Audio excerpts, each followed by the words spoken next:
Patient હસુમતીબેન Bhatt, હું એનો સન છું. નિખિલ ભટ્ટ એડવોકેટ છું.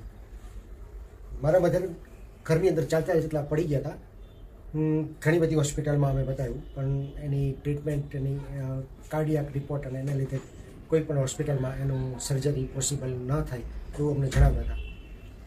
ઓપરેશન કરાવવું પડે કારણ કે ફ્રેક્ચર હતું ને સર્જરી ન થઈ શકે એવું દરેક સર્જનો અમને જણાવતા હતા. છેલ્લે મારી ડૉક્ટર કર્તવ્ય ભટ્ટ સાયકોલોજીસ્ટ છે, એ આ હોસ્પિટલની સાથે સંપર્કમાં હતી પહેલેથી, અને એમણે હિરણભાઈ કોઠારી અને ધવલભાઈ મહેતા એમની સાથે સંપર્ક કર્યો અને ખૂબ જ સરસ રીતે એમણે સમજાવ્યું કે આ ઓપરેશન અમે કરશું. આના કરતાં પણ વધારે રિસ્કી ઓપરેશન અમે કરેલા છે અને સક્સેસ ગયા છે.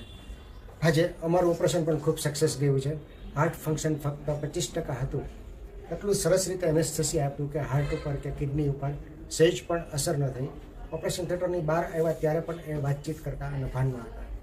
સહેજ પણ તકલીફ નથી પડી અને રાજકોટના ઘણા બધા સર્જન હોસ્પિટલ નામાંકિત જે અમને ના પાડી હતી, પણ આ હોસ્પિટલમાંથી અમે હવે સાજા થઈ અને જઈ શકીએ છીએ. હોસ્પિટલની અંદર સ્ટાફ કદાચ એવું લાગે કે મારા જ પરિવારના લોકો હોય, અગર તો સ્ટાફને એવું લાગે કે અમારા જ પરિવારના લોકો છે, એવી રીતે અમારી સાથે ટ્રીટ કરતા હતા. ક્લિનિંગ હોય, મેડિકલ હોય, ડૉક્ટર, સ્ટાફ, એની દરેક લોકો હસતા અમારી ખૂબ મદદ કરી છે.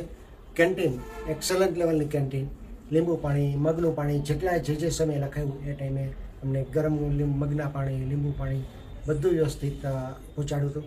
અમને ઘરેથી એક પણ વસ્તુ અહીંયા લઈ આવી ન પડી, કોઈ પણ વસ્તુ. ખૂબ સારો સ્ટાફ.